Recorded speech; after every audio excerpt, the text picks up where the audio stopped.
맞습니다, 여러분. 우리에게 응답받지 못하는 기도는 없습니다. 왜 그럴까요? 기도가 응답받는 것은 내 뜻대로 되는 것이 아닙니다. 하나님 뜻대로 이루어지는 것, 거기에 우리의 시선을 집중하는 것. 지난주에 우리 말씀 들었었던 것처럼 우리의 기도는 하나님께 온 신경을 집중하는 것, 시선을 집중하는 것. 그때 허락되는 모든 것이 하나님께 받는 응답입니다. 오늘도 우리를 향해서 하나님께서는 그 손을 내미십니다. 그 내미신 손 굳건하게 붙드는 귀한 주의 사람들 되시기를 진심으로 축복합니다. 우리가 살아가고 있는 이 21세기를 소통의 시대라고 이야기합니다. 그만큼 소통이라는 가치가 굉장히 주목을 받고 있습니다. 커뮤니케이션이라고 할 수 있죠. 이 커뮤니케이션 기업은 우리의 사회의 영향력이 매우 큽니다. 한국의 대표적인 커뮤니케이션 IT 기업인 카카오가 운영하는 이 카카오톡, 거기에 문제가 생기면 우리 전체 사회가 흔들흔들합니다. 실제로 2022년 10월에 카카오톡이 8시간 반 동안 먹통이 됐었던 그런 사태가 있었는데요. 그때 과학기술정보통신부는 네트워크 정책실장이 이끄는 방송통신재난대응상황실을 중심으로 행정안전부와 소방당국 관계기관, 또 이 커뮤니케이션 기업 관계자들까지 다 불러 모아서 밤새 복구 작업을 이어나가기도 했습니다. 이렇게 보면 카카오톡은 더 이상 어떤 개인 사업자가 운영하는 그런 사업의 도구를 넘어서서 어떤 공적 역할을 감당하는 그 어떤 것이 되어버렸습니다. 소통은 그렇게 현대의 우리 삶에 아주 중요한 필수 요건이 되어 있습니다. 소중한 친구는 어떤 사람입니까? 우리 친구가 참 소중하잖아요. 그런데 따지고 보면 그 친구가 어떤 사람일까요? 말이 통하고 대화가 돼서 마음을 나누고, 그래서 그 마음을 나누면서 함께 위로를 받고 힘을 얻을 수 있는 그런 사람이 소중한 친구입니다. 가수 조용필 씨가 부른 친구여라는 그 노래의 가사 한 대목처럼 기쁨도 슬픔도 외로움도 함께했지. 가요 부를 줄 알고 기대하셨나요? 네. 부푼 꿈을 안고 내일을 다짐하던 그런 친구, 정말 마음을 통하는 친구. 소중한 사람도 결국 통하는 것, 소통하는 존재라는 것을 확인할 수 있습니다. 사람과 사람 사이에서 언어가 같아서 그래서 소통이 원활한 것, 이것은 깊은 교제를 위한 어떻게 보면 전제 조건이라고 할 수 있겠습니다. 저도 타향살이 해봤는데 타향살이 하는 것 중에 정말 힘든 여러 가지 원인들이 있는데 그 중에서 정말 가장 가깝기도 하고 큰 것이 바로 언어의 장벽, 그것입니다. 그냥 물 흐르듯이 흘러가야 할 일상이 이게 말이 통하지 제대로 이렇게 쉽게 통하지 않으니까 딱 가로막혀지는 것, 그런 것에서 오는 것이 그 피로도가 상당합니다. 우리 직장생활 하시는 분들도 감당해야 하는 일, 그것 때문에도 참 힘들죠. 그런데 그것보다도 더욱더 힘든 것이 말할 사람이 없다, 일터에서 이야기가 통하는 사람이 없다, 이런 것은 정말로 가장 어려운 환경을 나타내는 그런 척도라고도 할 수 있을 것입니다. 이렇게나 소통이 소중한데요, 중요한데요, 오늘날 우리 대한민국 사회는 점점 이 소통에서 어려움을 겪고 있는 것 같습니다. 말이 통하지 않는 거죠. 대화가 되지 않는 겁니다. 견고한 어떤 사상 때문에, 자기 안에 갇혀있는 그런 생각 때문에 대화의 물꼬가 가로막히는 것, 그런 것들을 경험합니다. 그래서 갈라진 이 간극은 날이 갈수록 더욱더 멀어지기만 하는 것 같습니다. 그뿐 아닙니다. 세대 간의 언어도 점점 더 멀어지고 있습니다. 삶의 양태가 굉장히 급속도로 변하다 보니까 기성세대가 썼던 언어들, 이 새로운 세대들은 잘 모릅니다. 지난 화요일에 우리 교직원 워크숍을 다녀왔습니다. 좋은 곳에서 우리 함께, 성도들도 함께 했으면 하는 그런 경험들도 함께 했습니다. 오고 가면서 이제 차에서 장시간 함께 차를 타고 가다 보니까 이런저런 이야기를 나눴는데 살아온 시대에 대한 차이를 좀 느꼈습니다. 바로 전빵을 아는 사람과 모르는 세대, 그렇게 나눠지더라고요. 물론 이 단어는 세대뿐만 아니라 살아온 어떤 생활권의 차이도 있을 것 같습니다. 저도 전에 사역하던 교회에서 저보다 연식이 조금 된 경상도 출신의 목사님을 통해서 이 전빵이라는 단어를 처음 알 수 있었습니다. 좀 잘 모르시는 분들도 계시는 것 같아요. 그분들을 위해서 알려드리면 이런 구멍가게, 이게 전빵입니다. 우리 교육자들하고 얘기하다가 구멍가게, 이거 구멍가게예요 이렇게 얘기하다 보니까 요즘 젊은 친구들은 구멍가게라는 얘기도 못 알아들을 것 같아요. 그죠? 이 사전적인 의미로는 가게로 쓰는 방입니다. 그러니까 집의 한 구석에 이렇게 물건을 팔 수 있도록 하는 그런 것.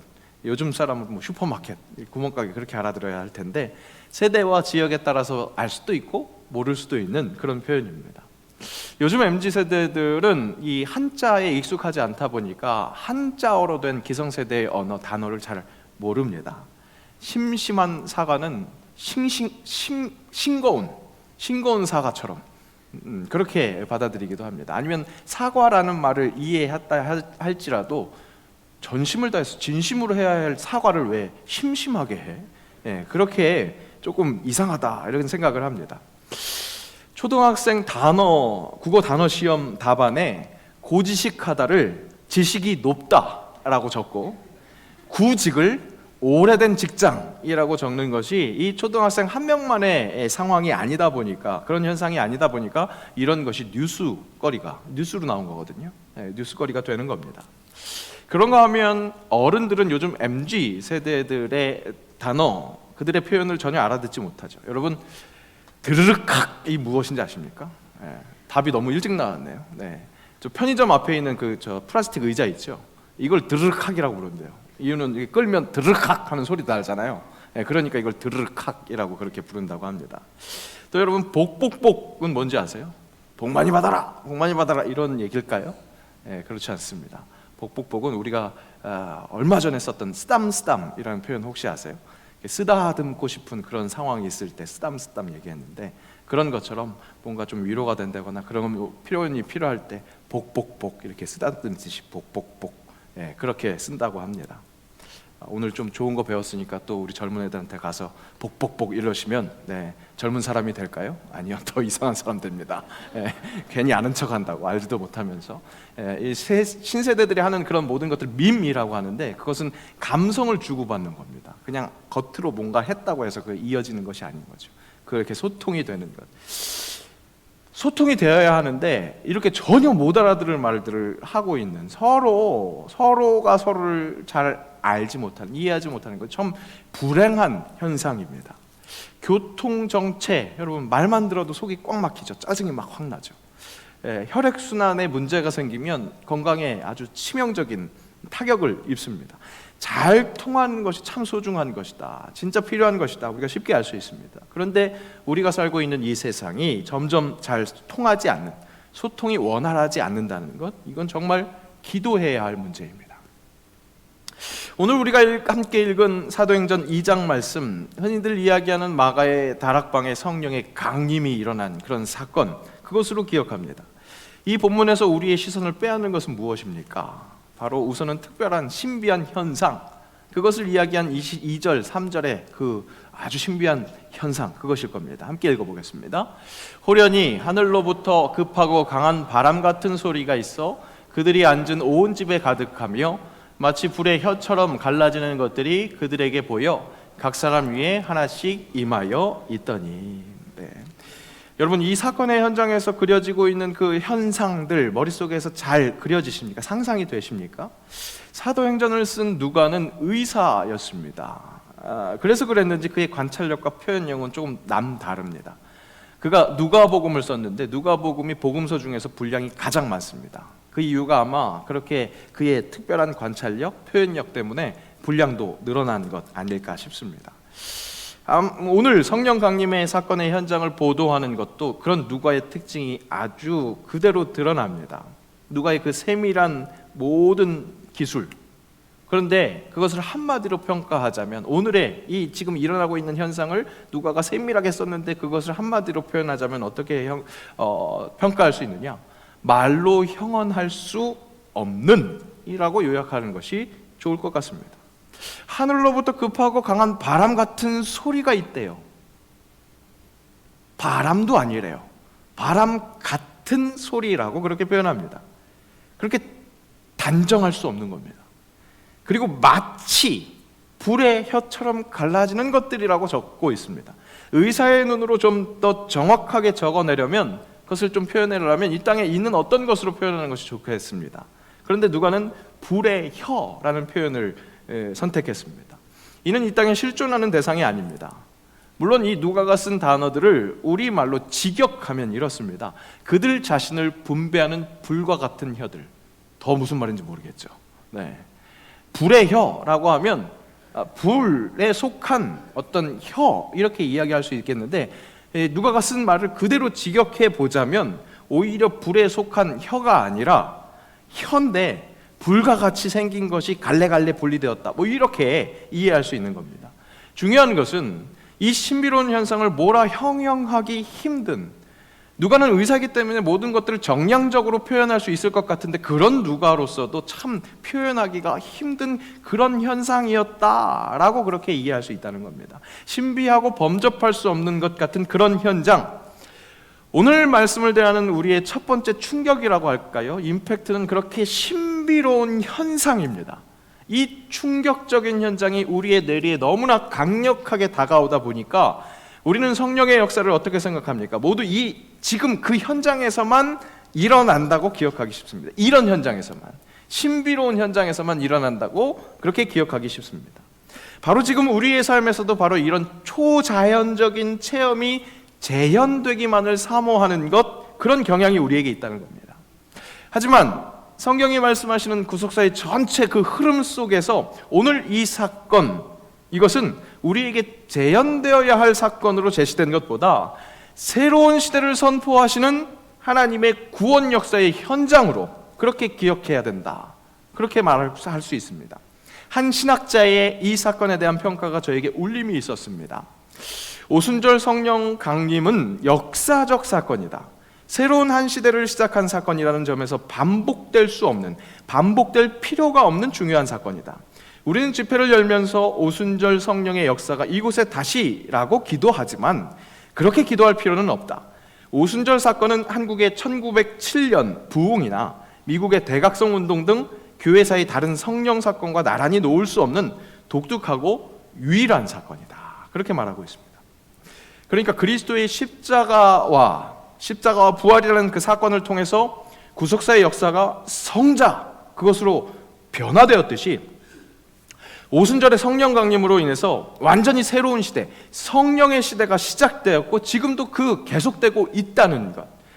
물론 우리는 계속해서 성령 충만을 사모해야 합니다. 그러나 성령 강림의 역사적 의미, 즉 시대의 전환, 이때로부터 성령의 주도의 역사가 시작됐다는 것을 아는 것이 더욱더 중요하다는 겁니다. 더 쉽게 설명하자면 오늘날 우리에게 이 필요한 성령의 충만의 역사가 오늘 본문에서 이야기하는 그 신비한 성령 강림의 사건이 똑같이 재현되어야 한다고 여기면서 성령의 사역을 오히려 그렇게 제한하는 것은 오히려 옳지 않은 그런 접근이 될 수 있다는 겁니다. 비약이 될 수 있지만 그런 성령의 강림의 뜨거운 현상이 우리의 신앙생활에서 다시 한번 꼭 재현되어야 한다고 그렇게만 고집하는 것은 마치 십자가의 고난에 동참하기 위해서 나도 십자가에 매달려서 한번 죽고 부활을 경험할 때만 진정 예수를 따르는 사람이 될 수 있다는 그런 오류와 비슷한 오류가 될 수 있다는 겁니다. 오늘 본문의 사건 현장은 그야말로 하나님의 구원 역사의 새로운 문을 연 그런 역사적인 사건이었다, 그렇게 기억하고 우리가 이 사건을 보면서 사모해야 할 것은 이 오순절 마가의 다락방에서 역사하심으로 일어났었던 그런 신비한 현상이 아니라 그런 똑같은 모양이 우리 삶에서 재현되기를 원하는 것, 그것에 강박관념으로 붙잡혀 있는 것이 아니라 그 신비한 사건으로 이 성령의 시대가 시작되어서 계속 일어나야 하는 작용에 집중해야 된다는 겁니다. 그러니까 4절 이하에 나타나는 소통에 집중해야 된다는 겁니다. 오늘 말씀 4절에 이렇게 말씀합니다. 그들이 다 성령의 충만함을 받고 성령이 말하게 하심을 따라 다른 언어로 말하기를 시작하니라. 그러니까 말로 형언할 수 없는 그런 신비한 경험으로 새 시대의 장을 열었었던 그 사람들, 그 현장에 있었던 사람들에게 나타났던 것, 그 작용은, 그 시작된 작용은 소통이었다는 겁니다. 소통, 통로가 된다는 겁니다.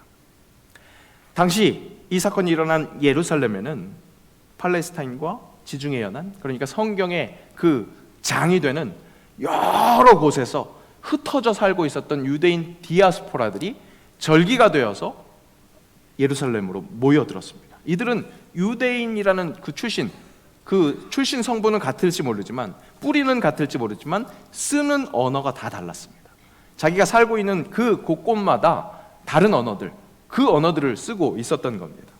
소통할 수 없는 그런 제한이 있었던 겁니다. 9절에서 11절을 보면 그 다양한 분포가 길게 나열되어 있고, 그것을 지도로 표현하자면 이렇습니다.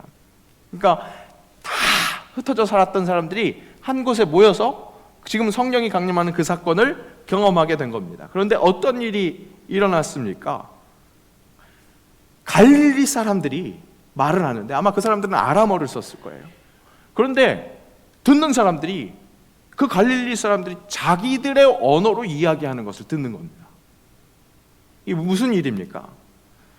그러니까 오늘 성경에서 나타나는 방언, 오늘 본문에서 나타나는 방언은 보통 성경에서 표현하는 하늘 언어, 사람들이 못 알아듣는 그 방언을 이야기하는 것이 아닙니다. 진짜 방언, 사투리로 번역할 수 있는 각 지역의 그 언어, 그것을 이야기하고 있는 겁니다.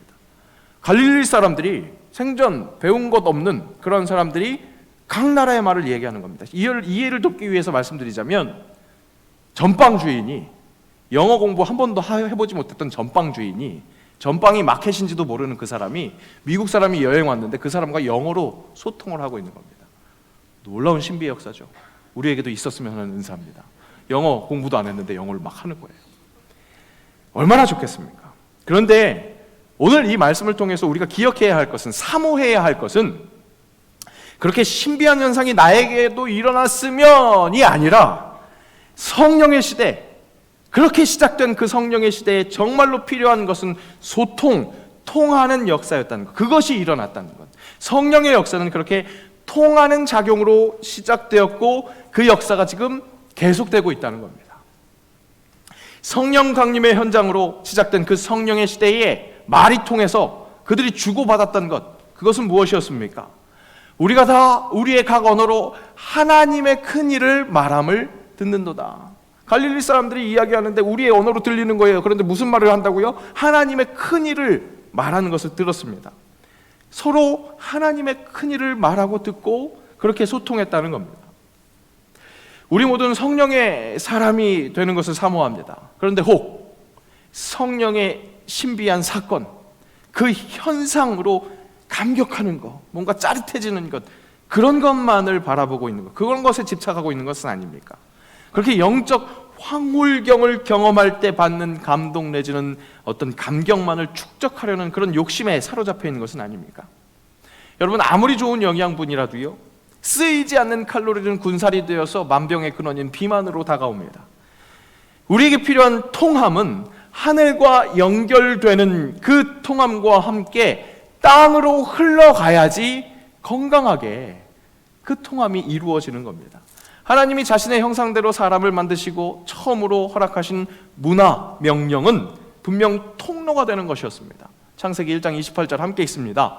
하나님이 그들에게 복을 주시며 하나님이 그들에게 이르시되 생육하고 번성하여 땅에 충만하라, 땅을 정복하라, 바다의 물고기와 하늘의 새와 땅에 움직이는 모든 생물을 다스리라 하시니라. 여러분, 이 명령은 땅의 지배자로 복 받았으니까 그대로 다 짓누르면서 살아라는 그 지배자의 명령이 아니었습니다. 사랑이신 하나님의 형상대로 지음 받았으니까 그 사랑이신 하나님의 뜻대로 그 사랑으로 만드신 그 천지의 모든 창조물을, 피조물을 사랑으로 섬기라는 것, 그렇게 지켜내라는 청지기의 명령이었습니다.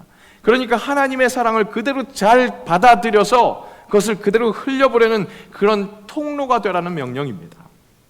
오늘 신비한 성령의 강림 현장, 거기에서 서로 소통하는 그 하나님의 큰 일을 함께 말하고 들었던 그들은 진정한 통로가 되었습니다. 아까 보여드렸었던 그 누가가 그린 1세기의 지도는 훗날에 4세기의 그리스도인의 분포 지도와 상당히 닮아 있습니다. 이것은 무슨 말입니까? 오늘 예루살렘에 모여서 신비한 일을 경험하고 하나님의 큰 일을 들은 그들이 그 신비한, 내 말을 쓰지 않는 사람이 내 말을 하네? 그런 신비한 경험으로 사역을 한 것이 아니라 그 말을 들음으로 말이 통하는 나의 지역으로 다 가서 그 하나님의 큰 일을 전하는 통로가 되었다는 겁니다. 성령으로 우리에게 일어나야 할 진정한 성령의 역사는 바로 이 서로 통하는 작용입니다. 다시 한번 급하고 강한 바람 같은 소리가 일어나고 불의 혀처럼 갈라지는 것들이 우리에게 임하는 그런 귀한 역사도 똑같이 다가온다면 참 감사하겠지만, 이미 그렇게 시작된 성령의 시대에 정말 일어나야 할 것은 하나님의 큰일을 말하는 것, 오늘도 그렇게 들려주시는 그 하나님의 큰일을 나를 통해서 원활하게 소통될 수 있도록 그렇게 큰일을 증언하는 것, 그것이 성령의 시대의 성령의 사람으로서 우리에게 나타나야 할 현상이라는 겁니다. 신학자 라이놀드 니버는 기독교의 본질을 두 가지 차원으로 이렇게 이야기합니다. 첫째, 위로는 하나님을 향한 수직적 신앙의 차원이며, 둘째, 아래로는 이웃을 향한 수평적인 사회 정의의 차원입니다. 두 차원이 조화를 이룰 때에 기독교는 온전히 실현될 수가 있습니다. 하늘과 땅의 통로가 예수 그리스도가 되어주셨듯이 우리 또한 그 다리를 통해서 전해지는 복음의 통로가 되어야 한다는 겁니다. 주님이 가르쳐 주신 기도 중에 정말 중요한 것, 나라가 임하시며라는 아주 중요한 기도 내용, 하나님의 나라가 이 땅에 임하소서, 그런 기도를 드릴 때 제대로 우리의 기도가 완성되는 참 기도가 되는 겁니다. 그리스도인은 하나님의 나라가 이 땅에 임할 수 있도록 그렇게 하늘과 땅이 소통하도록 통로의 삶을 살아야 합니다. 성령의 시대, 성령의 사람은 그렇게 통하는 겁니다. 지금 이 땅에서 하늘과 통하고 사람들과 통하는 것, 이것이 우리가 누릴 성령의 역사의 현장, 하나님 나라 그 자체라는 겁니다. 그것이 우리의 혈통을 뚫어버리는 진짜 건강해지는 그런 일이라는 거야. 한 목사님께서 자신의 SNS에 이런 글을 올리셨습니다. 한 청년에게 이런 질문을 받았었다. 목사님, 죽고 나셨는데 하나님이 안 계시면 억울하시겠어요? 아니, 이 지구별에 살면서 주님이 계시다고 믿고 산 것만으로도 충분해. 안 그러면 너무 힘들었을걸? 진짜다. 죽고 나서 난 멸류관 안 받아도 된다. 주시면 좋지만 주님 알고 믿고 산 것만으로도 현생의 삶은 충분했다. 오해하지 마십시오. 이 목사님이 그래서 죽고 나니까 하나님이 없다는 그런 것을 그런 건 동의한다는 얘기가 아닙니다. 설사 믿지 않는 사람들이 너네 죽고 났더니 하나님 안 계시면 되게 억울하겠다 이렇게 이야기할지라도, 아니, 하나님 안 계신다 하더라도 내가 주님 믿고 의지하면서 살아가고 그것으로 다시 한번 일어나고 그 복음이 얼마나 소중한 것인지 다른 사람들에게 전하는, 그렇게 하늘로 통하고 땅에 통하는 그 삶으로도 충분했어. 여러분, 그런 통하는 삶 살고 싶지 않으세요? 이 땅에 와서 한 번 사는 건데 그 삶을 그리스도인이라는 이름으로 살고 있는데, 기왕 그렇게 살 거 하늘과 제대로 통하고 그 통함을 정말로 너무나 자랑스럽게, 복음은 부끄러운 것이 아니라고, 믿는 자들에게 주시는 하나님의 능력이라고, 구원이라고, 그렇게 통하면 삶 살아가야 되지 않겠습니까? 우리의 시대는 성령의 시대입니다. 성령께서 이미 소통의 시대를 여셨습니다. 성령은 오늘도 예배의 자리를 통해서, 우리의 찬양을 통해서, 기도를 통해서, 부족한 종의 입술을 통해서 하나님의 큰 일을 말씀하십니다. 그리고 하늘과 그렇게 통하시기를 원하십니다. 오늘도 우리의 마음을 두드리고 계십니다. 요한계시록 3장 20절 말씀 함께 있습니다. 볼지어다 내가 문 밖에 서서 두드리노니 누구든지 내 음성을 듣고 문을 열면 내가 그에게로 들어가 그와 더불어 먹고 그는 나와 더불어 먹으리라. 오늘도 내 마음속에 들어오셔서 같이 먹고 자고 하면서 통하기를 바라시는 하나님께서 오늘도 말씀하십니다. 여러분들의 마음을 계속해서 울리고 계십니다. 그렇게 통하려고 온 힘을 다하고 계십니다. 그 하늘과 통하시고 내 옆에 있는 사람들과 함께 통하는, 하늘과 땅에 제대로 연결되어 있는, 숨통이 트이는 주의 새 영광의 사람들 되시기를 축복합니다. 예배당에서 집회에서 예배에서만 통하는 게 아니라 삶의 자리에서도 거룩한 성령을 담대하게 선포할 수 있는, 그렇게 통하는 그리스도인 될 줄로 믿습니다. 기도합니다. 예배 자리에서 들려주시는 하나님의 큰일, 성령의 외침을 듣게 하옵소서. 그렇게 예수 그리스도를 통해서 하늘과 통하게 하옵소서. 그 통함에 감격해서 주 보좌로부터 흐르는 물을 흘려보내는 주님의 강이 될 수 있기를 원합니다. 하나님의 큰일 들고 세상과 통하게 하옵소서. 복음의 사람으로서 우리를 성령을 보여줄 수 있도록 성령 충만을 허락하여 주옵소서. 예수님의 이름으로 기도합니다. 아멘.